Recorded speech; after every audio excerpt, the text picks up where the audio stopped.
יעשה שלום, שלום עלינו ועל כל ישראל. יעשה שלום, יעשה שלום, שלום עלינו ועל כל ישראל.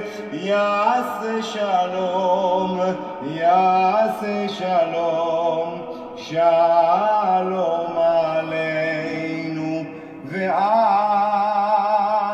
כל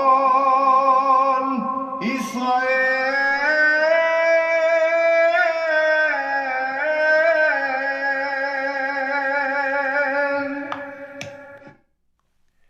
That was awesome. Wow. I shared that earlier on the page on Accidental Talmudist.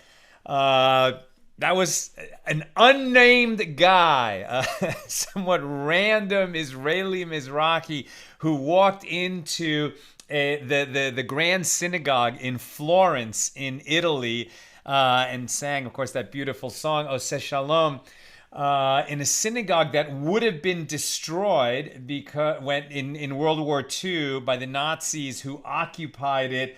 And when they were leaving, they put bombs in it and planned to blow it up. And so they went to a safe distance away from the explosion, and the caretaker of the synagogue disconnected all of the bombs except one little one kind of in an outer area that wouldn't damage the synagogue.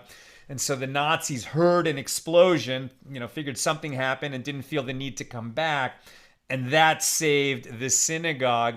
And then this Israeli, basically a tourist, went in and sang that song, and his friend recorded it. Very moving video that, I don't know, it's got millions of views, I think, at this point. Check that out. How's everybody doing? Let's light up the darkness. Hodesh Tov, a good Hodesh. This is the second day of Rosh Hodesh, welcoming the Hebrew month of Adar, Adar Aleph. There's going to be 2 Adars this year because it's a leap year. We've talked a lot about that. Purim will be in the 2nd Adar. But as Adar enters, joy increases. So it's definitely a mitzvah to be happy at this time of year in the month of Adar. Who is with us as we gather to do some beautiful learning in Tractate Moed Katan? Paula in Chicago, Shandor in the Bronx, Pauline in Arkansas, Yehudit in South Carolina, Renee in Indiana, Bella in Florida, Stephen in New Hampshire, Lucy in West Virginia, James in Indianapolis, John in Sedona, Bill in a very snowy mid-Missouri, Karen in Northern California, Paul, the other Paul in the Great Northwest, Rebecca in LA, Moshe in Bogota, Colombia, bienvenido, Farah, I believe in Dubai, Melissa in Great Neck, where am I? Listen, great. A guy in Ohio, Joseph in Massachusetts, Paula. That was just so joyous today. I also shared another video this morning from the Hallel of welcoming Rosh Hodesh at Mayin Yisrael here in LA with Moshe Storch leading the singing and a bunch of guys dancing around to celebrate, right? The Hallel that we say every Rosh Hodesh, we were doing it as a musical Hallel. It isn't always musical. It's not musical in most synagogues, but it's musical by us. And John in Lewiston, Maine, Marjorie from Georgia over there on the YouTube side. Welcome, everybody. Today's episode of AT Daily sponsored by Margaret Sapir for the healing of Stephen, last name, initial S. May Stephen have a complete and speedy recovery. We say Amen. Margaret, may you and all your loved ones be showered in blessings, and thank you for enabling, and we say Amen, and thank you for enabling us to share more Torah with more people around the world. We are on Daf Chaf Aleph, page 21, here in Tractate Moed Katan. Generally speaking, the laws of the intermediate days of the festivals, which are closely related to the laws of a mourner. Similar restrictions on work, shaving, hair cutting, laundering, etc.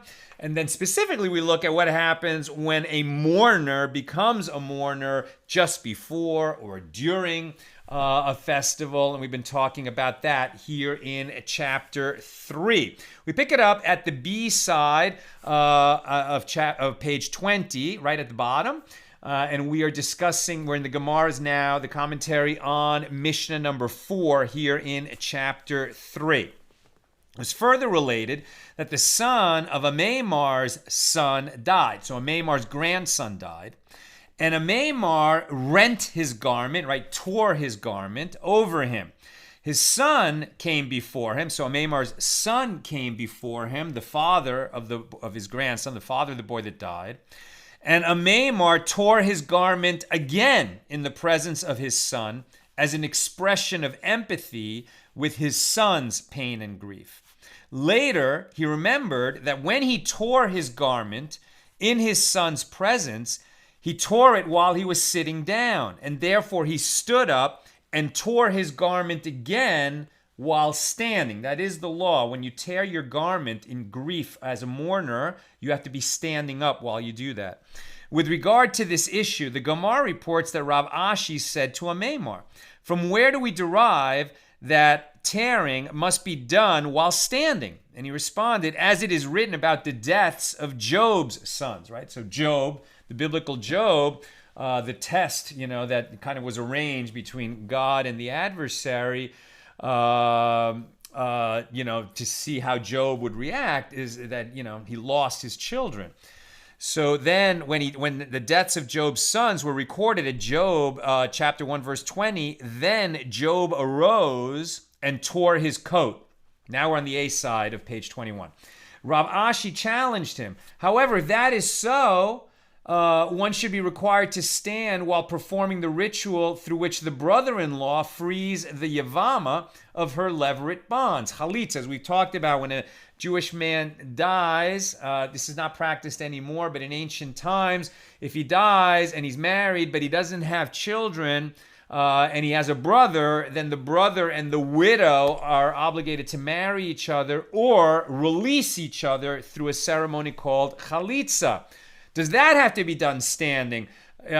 Maybe so, from the verse in Deuteronomy 25, verse 8. And if he stands and he says, "I do not wish to take her," here, must he also stand for the ceremony? But isn't it taught in a baraisa that the ceremony of chalitza may be performed whether the man is sitting or standing or even reclining?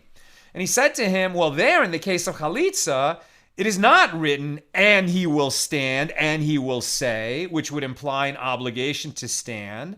Whereas here, in the case of tearing, it is written, "Then Job arose and tore his coat." Right? In chalitza, it says, "And if he stands and he says, 'I do not wish to take her.'" So there's a conditional there. It's not an absolute. Whereas with Job, it says, "And he rose and tore his coat." So Rami Bar Hama said, well, from where is it derived that tearing must be performed while standing?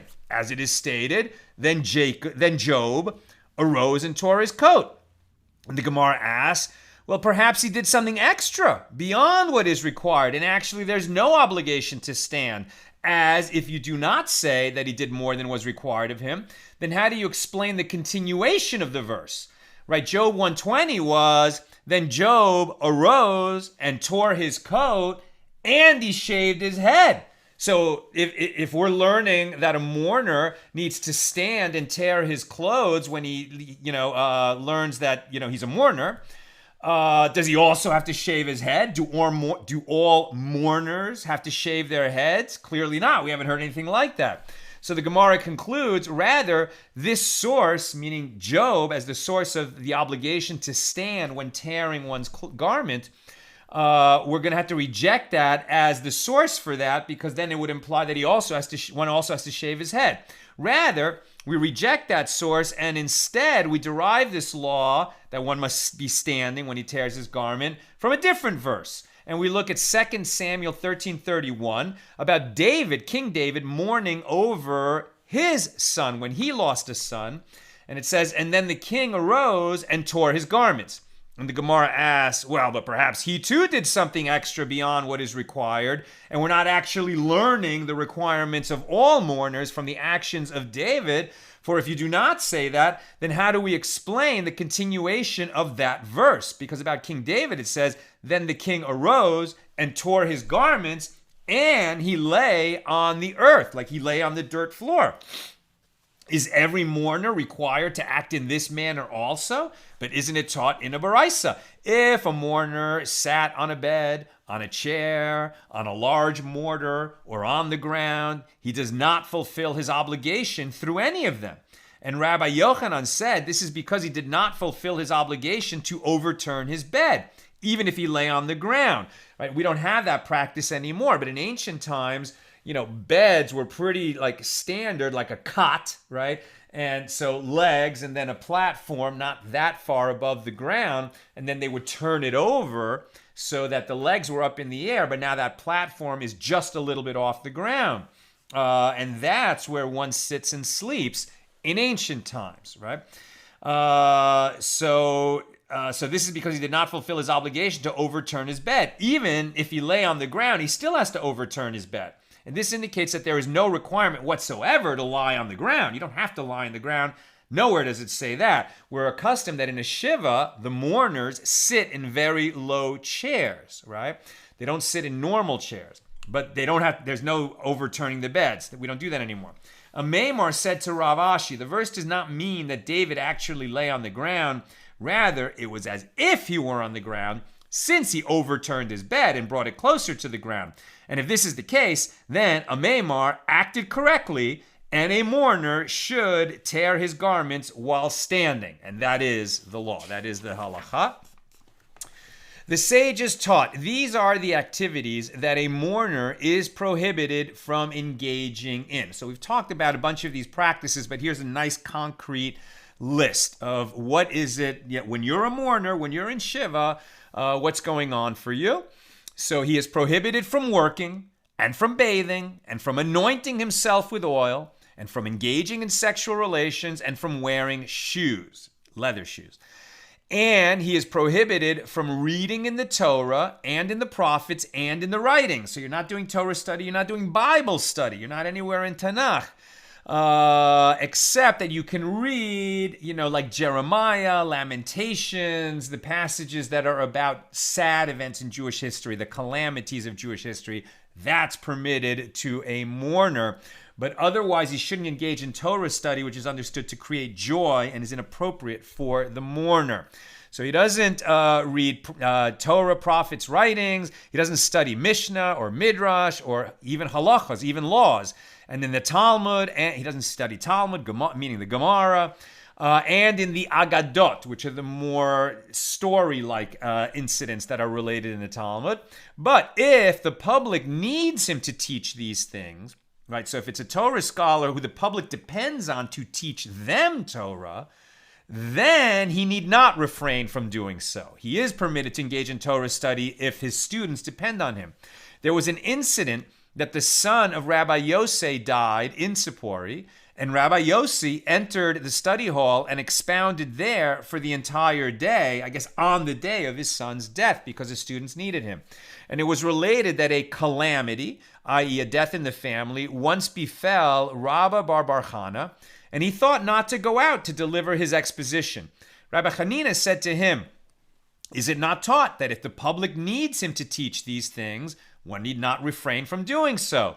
So he then thought to place an interpreter alongside him who would sound his words to the public, as was normally done for such an exposition. And Rav said to him, it is taught in a baraisa similarly, provided that he does not place the disseminator alongside him. Right? The disseminator, this is the term for, we've heard interpreter and disseminator. Now, interpreter is like, well, he was teaching in Hebrew, which is the language of Torah study, to an audience not so well versed in Hebrew, the lingua franca of the day. Like we speak English, they spoke Aramaic. So the interpreter would translate the class, the Torah class, taught in Hebrew to the audience in Aramaic. A disseminator, also sometimes called an amora, What is that? This was the person with a big, loud voice. I could have been such a person. Who sometimes, especially a Torah sage, a Torah scholar, might be an older person who can't project his voice so loud. So he would talk softly to the guy with a big mouth, who would then repeat his words so that a whole lecture full of people could hear it, right? They didn't have microphones. They didn't use megaphones. They just relied on a big, loud guy. But here, when the Torah teacher, when the scholar was somebody who was in mourning and should have refrained from Torah study, but was going to do it because the audience is depending on him, instead of the normal teach the class to the interpreter or to the disseminator, who would then repeat it out loud to the whole class, they would actually have a person in between. Right? So there would be the Torah teacher. He would say it to this in-between person, and the in-between person would repeat it to the disseminator. And so everyone in the lecture hall would see that was going on, this unnecessary repetition of the words, the middleman between the teacher and the disseminator. And when the audience saw that, they would understand that the teacher is in mourning. He's still teaching, but, perhaps they would be respectful and not ask too many questions and, be compassionate and offer consolation to the teacher. And the Gemara asks, but how then should he act so that he can be heard? And the Gemara answers, it is like that which is taught in a Baraisa. There was an incident, and the son of Rabbi Yehuda bar Ilai died, and Rabbi Yehuda entered the study hall. And Rabbi Hananiah ben Akavia entered after him and sat by his side. Rabbi Yehuda bar Ilai then whispered his lecture to Rabbi Hananiah ben Akavia, and Rabbi Hananiah ben Akavia whispered it to the disseminator, and the disseminator sounded it to the public. And in this way, it became known that Rabbi Yehuda bar Ilai was in mourning. New story. Subject. The sages taught the following baraisa. For the first 3 days, a mourner is prohibited from wearing tefillin. From the third day and on, and including the third day, he is permitted to wear tefillin. And if new faces, i.e. people who had not yet come to console him, come, he need not remove them, although these people may falsely conclude that he had also worn tefillin during the first 2 days of his mourning. This is the statement of Rabbi Eliezer. Rabbi Yehoshua says, for the first 2 days, a mourner is prohibited from wearing tefillin, and from the second day, and including the second day, he is permitted to wear tefillin, but if new faces come to console him, he must remove his tefillin. The law is going to end up being a combination of these two. And we should understand that in ancient times, men, especially Torah scholars, would wear their tefillin all the time during daylight. If you saw the video of us celebrating Rosh Chodesh Adar today, you saw it was morning services, so we were wearing our tefillin, right? So the black box on the forehead, the black box on the arm, the strap that wraps around the arm a bunch of times, and the two black straps that come down around the neck. That's tefillin. Back then, men wore tefillin, Torah Jews wore tefillin all the time, not on Shabbos, not on holidays, not at night. But if it was daylight, it wasn't a holiday or Shabbos, they were wearing their tefillin. So a mourner would not wear his tefillin on the first day of the Shiva. On the second day in the morning, he could and would start wearing his tefillin again. Would he remove the tefillin if he was being greeted by somebody who didn't come to see him on the first day when he wasn't wearing his tefillin, so that that person wouldn't think that this guy doesn't know that he's not supposed to wear his tefillin? No, he wouldn't have to keep taking his tefillin on and off. So that is the law today. The mourner doesn't wear his tefillin on the first day of the Shiva, but from the second day onward, during morning services, he puts on tefillin, and he doesn't need to remove it when there are new people coming to offer consolation at the Shiva. And Rav Matana said, what is the reason of Rabbi Eliezer? Right, so Eliezer said, for 2 days you don't wear the tefillin. And then on the third, you can put it on. And what is the reason of Rabbi Eliezer? As it is written, and the days of weeping and mourning for Moses ended. Deuteronomy 34:8, about the death of Moses. And the plural term days implies a minimum of 2. And it indicates that the main portion of the mourning period is the first 2 full days. And Rav Eina said, what is the reason of Rabbi Yehoshua? That only one day you go without tefillin, as it is written, and I will make it as the mourning for an only son, and its end as a bitter day, a single day. So the real bitterness of mourning is most felt the first day, and only on that day the mourner doesn't wear tefillin. The Gemara asks, but also for Rabbi Yehoshua, isn't it written in the Torah, and the days of weeping and mourning for Moses ended? So why does he not require people to go without tefillin for 2 days? Well, he could have said to you that Moses was different, because the mourning for him was more intense, and the people mourned him for longer than usual. Are we going to learn out that every person is going to cause the same impact when he leaves this world that Moses caused? That would not make sense. And the Gemara asks, but also for Rabbi Eliezer, isn't it written in the Torah, and its end as a bitter day? Why does he still require 2 days? Given this explanation, the Gemara answers, he could have said to you that the main bitterness is only 1 day, but the severity of mourning lasts for 2 days. In any case, the law is only the first day we don't wear tefillin.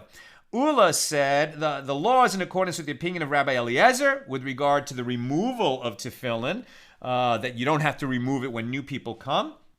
A mourner need not remove them when new people come to console him.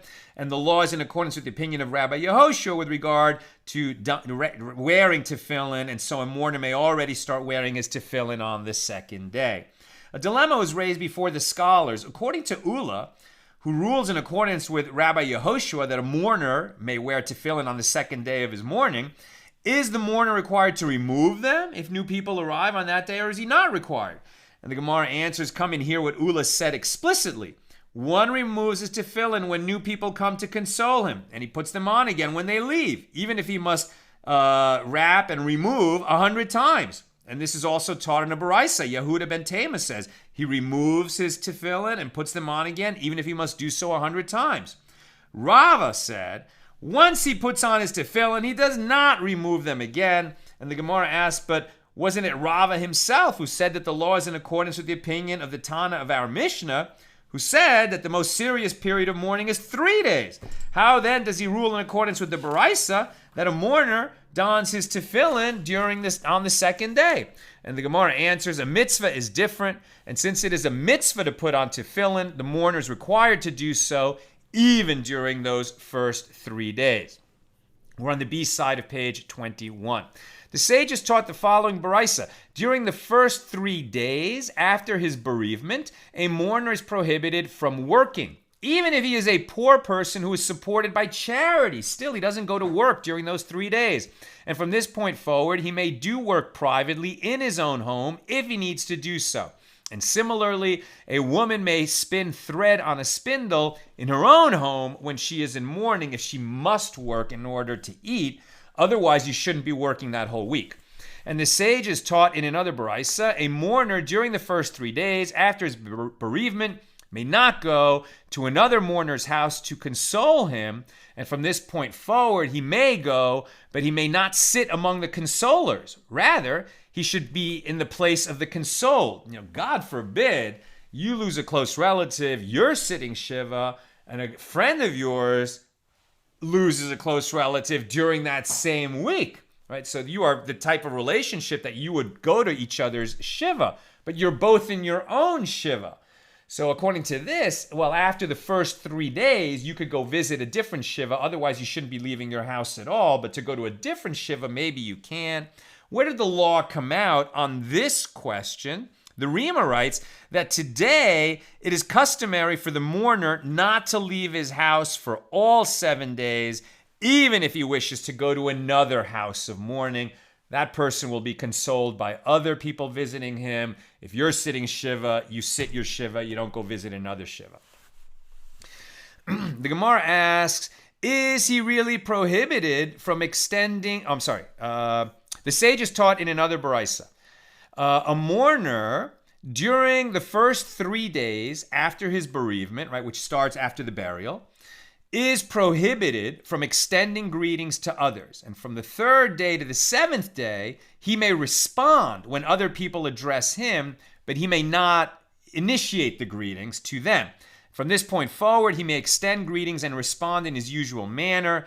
The Gemara asks, is he really prohibited from extending greetings during the first 3 days of mourning? But isn't it taught in a baraisa? There was an incident. All right, so before we get to that incident, what is the law of greetings and mournings? We've touched on this. We know that, very familiar, right? At a shiva, when you go to visit a shiva house, you don't say hi. You don't say hello to the mourner. You sit beside the mourner, or you stand in front. You hug, you greet. If they talk to you, you talk back. You don't even talk first. You let the mourner talk first. But the talking, and really the conversation is one of consolation, but it doesn't start with hi, hello, especially not shalom, right? Shalom, which means peace, is sort of saying, may you be at peace, right? May you be in a state of peace. Peace be with you, that kind of thing. That's what shalom really means. Shalom aleichem, right? Peace unto you. But shalom is the shortened version of that. And that's inappropriate when you're speaking to a mourner. So let's just read the halacha first, where this law ends up. Greetings during the mourning period. For the first 3 days, a mourner may not extend greetings to anyone. Even if somebody doesn't know this law and by mistake says hello to the mourner, he will answer, I can't greet you because I'm a mourner. You don't say hello back in the first 3 days. If people do not know that he is mourning and extend greetings to him, he should not respond to them. Instead, he should inform them that he is in mourning. From the 3rd to the 7th day, he should not initiate extending greetings. However, if someone extends greetings to him, then he may respond. From the 7th to the 30th days, right after the Shiva and until the end of the Shloshim, from the 7th to the 30th days, he may extend greetings to others and respond. However, one should not extend greetings toward him, right? So even after the Shiva and until the Shloshim, if you see, your friend who's now a mourner and in that 30-day period, but after the Shiva, you talk to him, you hug him, you console, but you don't say hello, and you definitely don't say shalom. After 30 days, he is treated as any other person. You can say hello, he can say hello back, unless he is a mourner for one of his parents, right? So if he's mourning the loss of a spouse, a child, or a sibling, then after 30 days, you exchange greetings in a normal way. But if this person lost a mother or father, then it's different. One who is mourning for his father or mother may extend greetings to others after 7 days, but others should not extend greetings to him until 12 months have passed. Isn't that incredible? A mourner who lost a mother or father, you see them, you talk to them, you console them, you're with them, you comfort them, you spend time with them, you can chat about whatever he wants to chat about. But you don't start with hello, and especially not with shalom or shalom aleichem. You don't do that for the whole year. In order to show respect to a group, he may say, go in peace, and some permit extending greetings nowadays. However, this does not appear to be an appropriate custom unless he uses different wording and does not use the word shalom, right? So you ideally don't even say hello, just get into the conversation, or say something like greetings to you, my friend, right? Where you're changing what normally you'd say, hey man, how you doing, right? Or hi, or something like that. So you don't greet them in the usual manner. For a year, somebody who's lost their parent, you show respect for the process that they're going through, the mourning that they're undergoing through that year. By if you're going to greet them, use a different language than you'd normally use, and don't include the word shalom. And that is the law. Okay, so now we go back to this incident. Isn't it taught in a baraisa? There was an incident, and the sons of Rabbi Akiva died. And all the Jews entered to eulogize them with a great eulogy, right? So Rabbi Akiva was the Moses of his generation, basically. I mean, once he attained that prominence, he had 24,000 students. He was it. And he was, he had earned that kind of respect in that generation of the Jewish people. And tragically, he lost his sons. So they made a great eulogy, and it's like the whole nation wept with him. When they were about to take leave, Rabbi Akiva stood on a large bench, and he said, "Our brothers, the house of Israel, listen.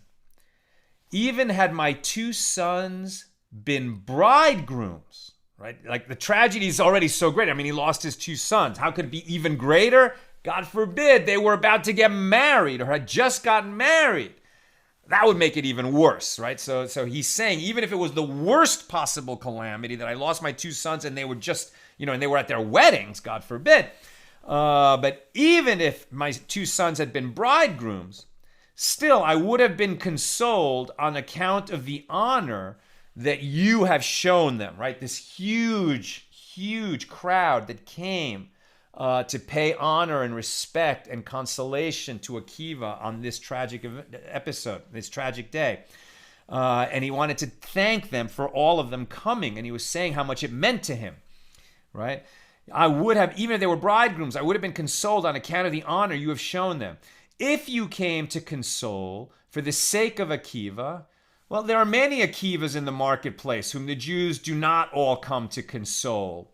Rather, I'm not that special, he's saying. He's humble. Rather, certainly, this is what you said to yourselves from Psalm 37, verse 31. The Torah of his God is in his heart, and you wish to show your respect for the Torah.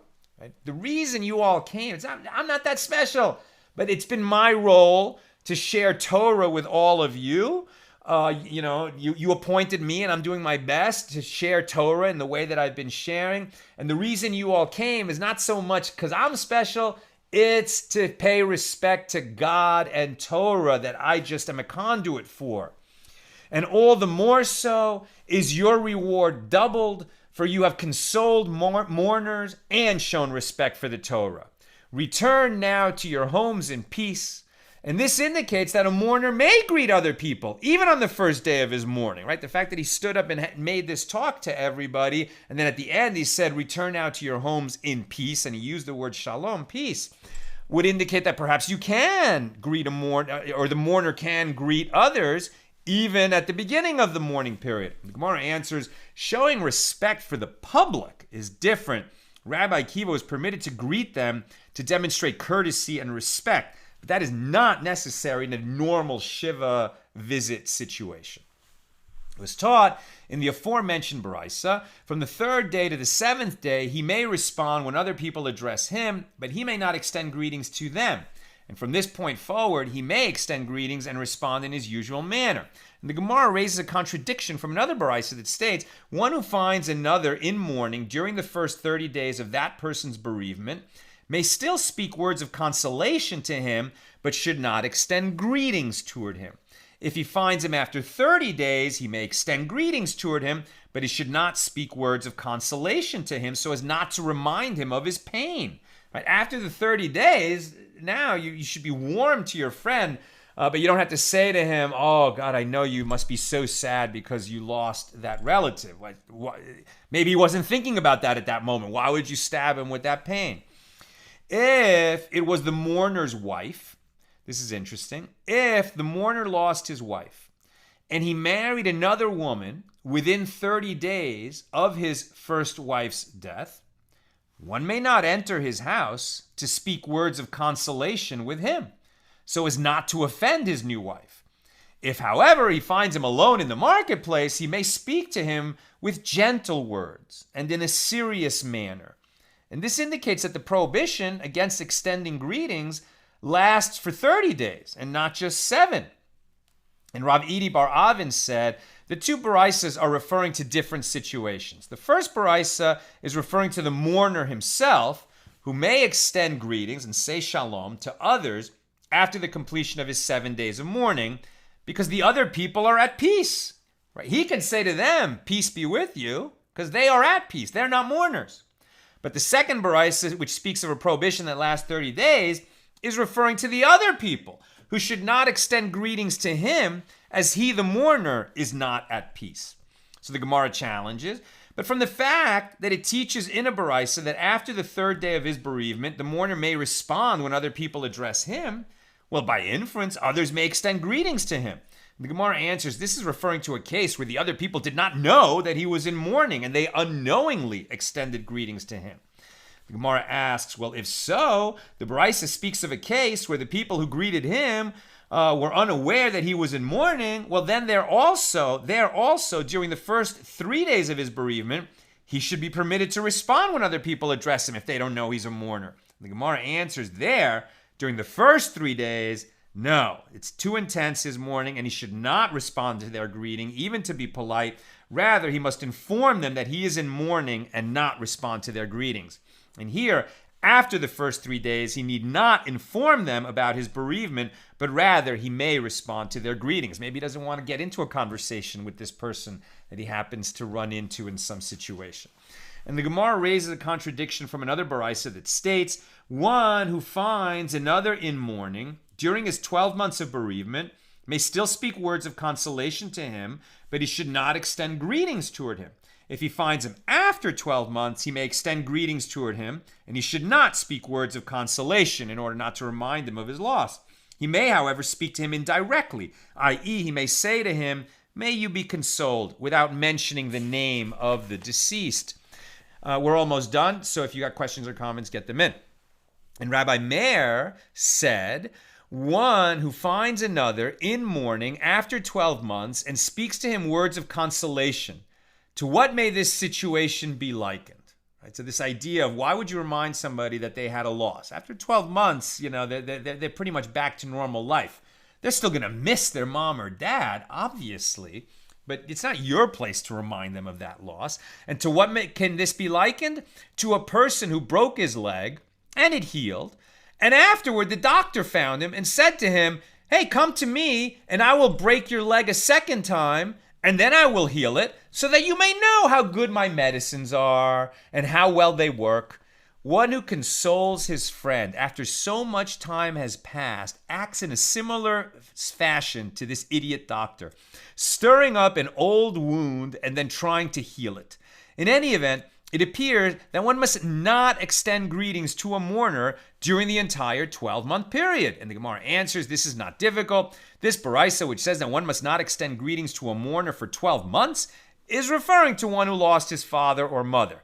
That Baraisa, which teaches that a mourner may be greeted after 7 days, is referring to one who is in mourning for the other 5 relatives for which you mourn, right? The spouse, child, or sibling.